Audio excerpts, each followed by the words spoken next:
संत day यानी Sunday का सुप्रभात, बहुत बहुत आशीर्वाद। हम सभी लोग नरक के जीवों के वर्णन के बारे में क्रीम क्लास में पढ़ रहे हैं। हम सभी लोगों ने उनकी अवधारणा यानी शरीर की ऊंचाई देख ली थी और उनकी लेस्याओं के बारे में भी चर्चा अपनी हो गई थी। आज अपन सभी लोग नरक के जीव कहाँ जाते हैं, क्या कहा हमने, कहाँ जाते हैं? नरक के नरक में उत्पन्न होते हैं कि स्वर्ग जाते हैं, स्वर्ग के नरक आते हैं, मनुष्य का कहाँ जाता है, पक्षी कहाँ जाते हैं, सांप कहाँ पैदा होते हैं, इसके बारे में समझेंगे। रानू भाई, कई बार मन में विकल्प आता है ना कि हम मरेंगे तो कहाँ जाएंगे। अरुण जी, मरेंगे तो कहाँ जाएंगे? पंडित जी, कहाँ जाएंगे? कुत्ता मरेगा तो कहाँ जाएगा, सांप मरेगा तो कहाँ जाएगा? उनकी गति क्या होती है? मति के ऊपर डिपेंड करती है, आयु बल पर डिपेंड करती है और व्यवस्था बनाई गई है सिद्धांत के हिसाब से कि कौन कहाँ कैसे पैदा होगा। तो सुनिए थोड़ा ध्यान से, सामान्य नियम से। कैसे? सिद्धांत से नहीं, सामान्य नियम यानी रोजमर्रा की जिंदगी में नियम के अनुसार मनुष्य और तिरंज ही नारकियों में उत्पन्न होते हैं। कौन कौन? मनुष्य और त्रियंच। कैसे? इसलिए क्योंकि देवता नरक जाएंगे नहीं। इतने पुण्यात्मा जीव होते हैं कि वो देवता जितने भी होते हैं स्वर्ग के, वो अपनी आयु पूर्ण करते हैं। कैसे करते हैं? आयु पूर्ण करते हैं। उनका अकाल मरण नहीं होता और ना नारकियों का होता है। अकाल मरण किसका होता है? मनुष्य और त्रियंचों का होता है। एक्सीडेंट हो गया, फांसी लगा लिया, जहर खा लिया, बीमारी से मर गए, होता है ना मरण। कोई अचानक बीच में मर जाता है, आयु पूर्ण नहीं हुई और पहले चला गया। तो देवताओं का और नारकियों का अकाल मरण नहीं होता, वो अपनी पूरी आयु पूर्ण करने के बाद ही जहां जाना है वहां जाते हैं। इसीलिए कहा गया कि नरक की सागरों पर्यंत आयु है और स्वर्ग की सिर्फ मनुष्य लोग ऐसा है जिसमें आयु कम है और ज्यादा चलते रहती, बढ़ती घटती रहती है ना। तो सामान्य नियम से मनुष्य और तिरंज ही नारकियों में उत्पन्न होते हैं। कौन कौन? मनुष्य और तिरंज। मैं पूछूंगा शीतल प्रसाद जी कि भाई कौन व्यक्ति नरक में उत्पन्न होता है, तो क्या बताएंगे अपन? मनुष्य और त्रियंच होते हैं, देव और नारकी नहीं होते। नरक में नरक के जीव मर के नरक में नहीं जाते, वहां से निकल के वो अलग अलग दिशाओं में जाते हैं। उसमें भी संगी पंचेंद्रिय जीव जिनका मन है, क्या है? जिनका मन है वो प्रथम पृथ्वी तक ही जाते हैं। कितनी? पहले नरक तक। पहले नरक में कौन जाता है? संगी पंच इंद्रिय जीव, त्रियंच भी और मनुष्य भी। कहां तक जाता है?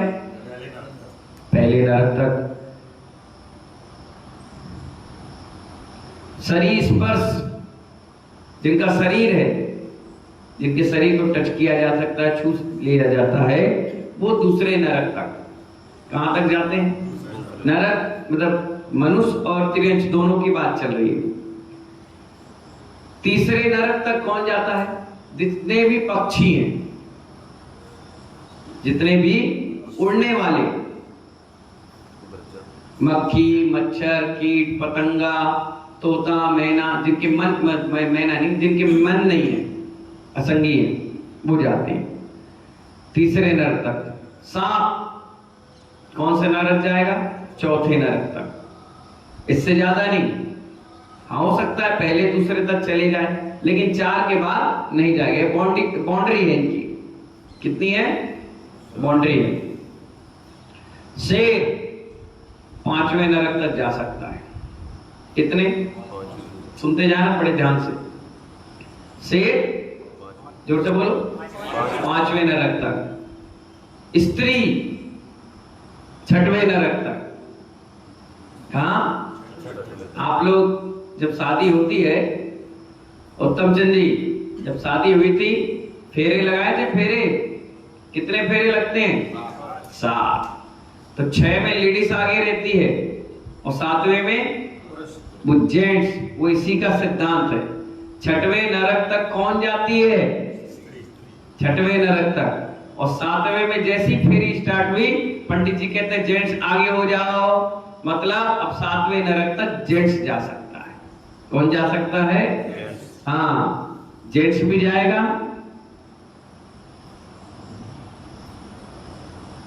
और जो मछली होती है, मछली कौन सी मछली? बड़ी वाली, बहुत बड़ी। हाँ, स्वयंभू लवण समुद्र में महामत्स्य होता है, वो 7वें नरक तक जाता है। वो बहुत विशाल होता है और बहुत हिंसा करता है, इसलिए वो कहाँ जाता है? 7वें नरक। मनुष्य और मत्स्य, मत्स्य का मतलब मछली, वो भी कौन सी? बड़ी। बेल मछली से भी बहुत बड़ी, उसका योजनों प्रमाण आया है, बहुत बड़ी होती है। उसका मुंह खुलता है ना तो सारा समुद्र का पानी आ जाता है, मुंह बंद होता है तो सब चला जाता है। हजारों लोग उसमें घर बना के रहते हैं, इतना बड़ा मुंह होता है। कान में तो एक मछली मगरमच्छ जैसा रहता है, कंदुल मत्स्य, वो उसका मैल खा खा के ही जिंदा रहता है। अब आप सोचो कितना बड़ा उसका कान होगा। तो कौन कौन जाता है? अब फिर से एक बार रिपीट करते हैं, ठीक है ना? संगीत पंचेंद्रिय जीव कितने नरक तक जाते हैं? पहले नरक तक। और जिनका शरीर स्पर्श वाले हैं, है ना, वो दूसरे नरक तक। तीसरे नरक में पक्षी, कितने? पक्षी जितने भी उड़ने वाले जो भी हैं वो सब जाएंगे। चौथे में सांप, 5वें में शेर, 6वें में स्त्री और 7वें में मत्स्य और मनुष्य। मनुष्य में भी जेंट्स, है ना, ये जाते हैं। अब सुनिए कि गतियां कैसी होती हैं, कौन कहां कैसे कैसे मर के कहा जाता है? नपुंसक का, वहां जो जाएगा नपुंसक ही रहता है। हाँ हाँ, इसमें लिखा नहीं, आएगा, डिटेल आ जाएगा, ढूंढ लेंगे अपन, है ना, अभी आगे पढ़ेंगे तो सब डिटेल आएगा। नरक से निकले हुए जीव निम्नता कर्म भूमि में गर्भस्थ, संगी, पंच इंद्रिय, त्रियंच और मनुष्य उत्पन्न होते हैं। जो भी नरक से निकलेंगे वो गर्भ में त्रियंच बनेंगे या मनुष्य बनेंगे। कौन? जो नरक से निकलेंगे। स्वर्ग नहीं जाते, पहले कहां जाएंगे? मनुष्य योनि ऐसी चौराहा है जो ऊपर भी भेज दे और नीचे भी भेज दे। यहां से मरे तो अच्छे काम किए तो स्वर्ग गए, और बुरे काम किए तो नरक गए। नरक में अच्छा हुआ तो यहां आ गए, स्वर्ग में अच्छा हुआ तो फिर यहां आ गए। जाना सबको मोक्ष यहीं से है। कहां से? स्वर्ग से मोक्ष नहीं होगा और नरक से मोक्ष नहीं होगा। त्रियंच को मोक्ष नहीं होगा, होगा मनुष्य पर्याय में, वो भी जेंट्स को और भी मुनि को। ये तो अकाट सत्य, इसको मानना चाहिए, ठीक है ना? तो गर्भस्थ, संगी यानी मन के साथ, पंच इंद्रिय, त्रियंच या मनुष्य भी उत्पन्न होते हैं। कौन? नारकी जीव। मनुष्यों में उत्पन्न होने पर 30वीं पृथ्वी तक के नारकी तीर्थंकर हो सकते हैं। कहां तक? तीसरी पृथ्वी जो है ना, रक्त, सरका, बालुका, है ना, यहां तक के जो जीव निकलेंगे वो तीर्थंकर बन सकते हैं और बनेंगे भी। अभी जैसे आपको उदाहरण दिया था राजा श्रेणिक का, रावण का, और भी लोगों के उदाहरण हैं, वो आप सब समझदार हैं। नारायण, पति नारायण, बहुत सारे ऐसे जीव है जो वहां से निकलेंगे और सीधे क्या बनेंगे? तीर्थंकर। तो कितने पृथ्वी तक के? तीसरे पृथ्वी तक, तीसरे नरक के जीव जो आ सकते हैं वो आकर के यहाँ मुनि, मतलब जेंट्स बने और जेंट्स के बाद मुनि बनकर के मोक्ष जा सकते हैं, तीर्थंकर बनेंगे। चौथी पृथ्वी तक के नारकी मनुष्य में उत्पन्न होकर निर्माण प्राप्त कर सकते हैं। कैसे? आप तीर्थंकर नहीं बनेंगे, चौथे नरक के कोई जीव आएंगे और आकर के क्या करेंगे? मुनि बनेंगे और मुनि बनकर के निर्माण प्राप्त कर सकते हैं। ऐसे कई उदाहरण आए भी हैं।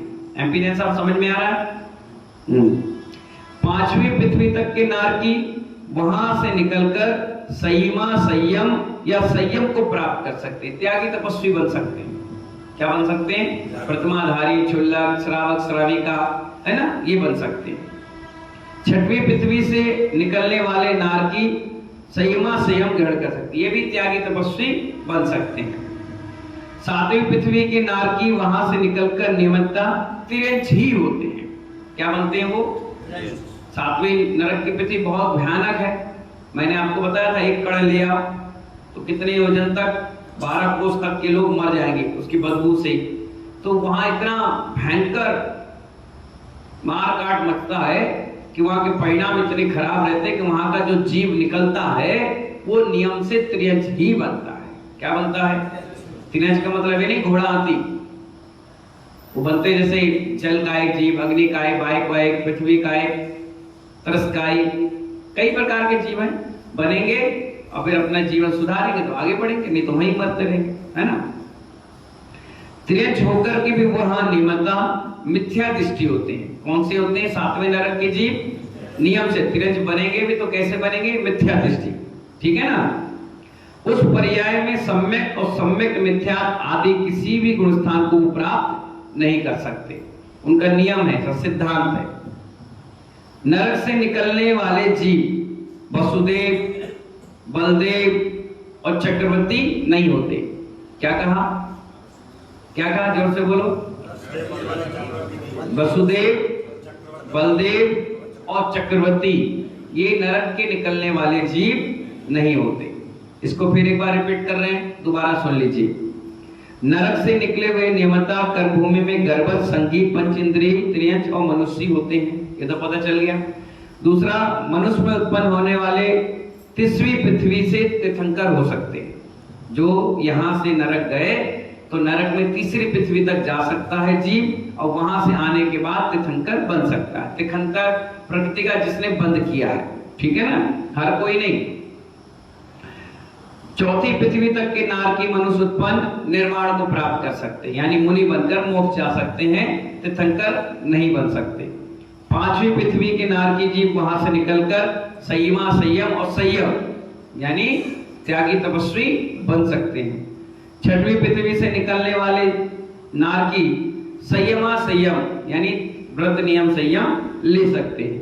सातवीं नरक से निकलने वाले नियम से त्रियंच होते हैं, और त्रियंच में भी वो नियम से मिथ्या दृष्टि होते हैं। क्या होते हैं? मिथ्या दृष्टि होते हैं। आप देखिए कोई जीव त्रियंच बना हो मिथ्यात के साथ, तो देखना मुनियों को देखकर, मंदिर को देखकर वो हिलेगा, डुलेगा, चिल्लाएगा, भौंकेगा, मारेगा, पीटेगा, कुछ भी कर सकता है, क्योंकि वो मिथ्यात के साथ है ना। हाँ, और उनका सम्यक और सम्यक मिथ्यात आदि किसी भी गुण स्थान को प्राप्त नहीं करते। कौन से जीव? सातवें नरक के। और वहां से निकलने वाले सातवें मतलब नरक से निकलने वाले बलदेव, वासुदेव और चक्रवर्ती जैसे पद को भी प्राप्त नहीं कर सकते। उनका गुणस्थान कैसा होता है? किसका? नारकियों का। गुणस्थान का मतलब उनके गुण विचार कैसे होते हैं? तो नारकी जीव पर्याप्त अवस्था में प्रथम से चतुर्थ गुणस्थान वाले होते हैं, पहले से लेकर के चौथे गुणस्थान तक। कितने? हाँ, पांचवें में तो क्षुल्लक, एलक बन जाए, आरिकाय बन जाए, और छठवें में मुनि, छठवें और सातवें में तो त्यागी, तपस्वी तो होते नहीं, तो मिथ्यात, मिश्र, संयत है ना, ऐसे गुणस्थान होते हैं। अभी आगे आएगा तो लेस्या गुणस्थान भी पढ़ाएंगे आपको। तो उसमें क्या होता है? चौथे गुणस्थान तक रहते हैं नारकी जीव। कौन सा गुणस्थान रहता है उनका? हम पूछ सकते हैं, बताओ भाई रानू, नारकियों का कौन सा गुणस्थान रहता है? चौथा। एक से लेकर चौथा। चौथा नहीं रहता, एक से लेकर। सुरेश जी कितना? एक से लेकर चौथा तक। एक भी हो जाए, दो भी हो जाए, तीन भी हो जाए, चार भी हो, जैसा जिसका नसीब वैसा वैसा काम। किंतु प्रथम पृथ्वी के नारकियों में अपर्याप्त दशा में प्रथम से चतुर्थ गुणस्थान पाया जाता है। शेष पृथ्वियों में नारकियों की अपर्याप्त दशा में नियमता मिथ्या दृष्टि होती है, पहला गुणस्थान होता है। कितने तक? पांचवें, छठवें और सातवें। मैंने सातवां बताया आपको, मिथ्या के साथ रहते हैं, क्योंकि सम्यक दृष्टि मरकर प्रथम नरक से नीचे नहीं जाता। कहां नहीं जाता? बोलो। सम्यक दृष्टि जी कहां नहीं जाता? मिथ्या मतलब प्रथम नरक से नीचे नहीं जाता। जो भी हैं वो प्रथम नरक तक हैं। कितने? एक सागर पर्यंत आयु, उसमें भी कुछ ऐसे हैं 10,000 वर्ष वाले भी हैं। कितने? हाँ, तो इसीलिए पहले नरक तक ही सम्यक दृष्टि जाता है। क्या जाता है? वो भी आयु कर्म बंध गया इसीलिए, नहीं तो हालांकि सारे सम्यक दृष्टि मोक्ष जाते हैं, ऊपर स्वर्ग जाते हैं, मोक्ष जाते हैं, सर्वार्थ सिद्धि जाते हैं, लोकांतिक देव बनते हैं, अच्छी गतियों में जाते हैं। किसी का बंद गया, अब क्या बंद तो बंद गया भाई, लाइसेंस मिल गया, अब कुछ भी करो भैया, अब तो जाना ही पड़ेगा। इसीलिए कहां तक जाते हैं सम्यक दृष्टि जी? पहले नरक तक, इसके नीचे नहीं जाते। तथा सासादन गुणस्थानवर्ती नरक में उत्पन्न होते ही नहीं है। एक गुणस्थान है सासादन नाम का, वो गुणस्थानवर्ती नरक में उत्पन्न, कौन से नंबर का? दूसरे नंबर का। दूसरे नंबर का जिनका गुणस्थान है वो नरक में उत्पन्न होते ही नहीं, वो अच्छी गतियों में जाते हैं। प्रथम पृथ्वी से छठवीं पृथ्वी तक नारकी, वहां से सम्यक, सासादन और मिथ्या तीनों के साथ मरण कर आ सकते हैं। 3 गुणस्थान होते हैं, कौन कौन से? सम्यक, सासादन और मिथ्या, ये मरण करके आ सकते हैं। किंतु 7वें नरक से निकलने वाले नियम से मिथ्या दृष्टि होते हैं। क्या होते हैं? नियम से होते हैं। 7 पृथ्वियों में निरंतर उत्पत्ति की अपेक्षा से कोई जीव प्रथम पृथ्वी से निरंतर 8 बार जन्म ले सकता है।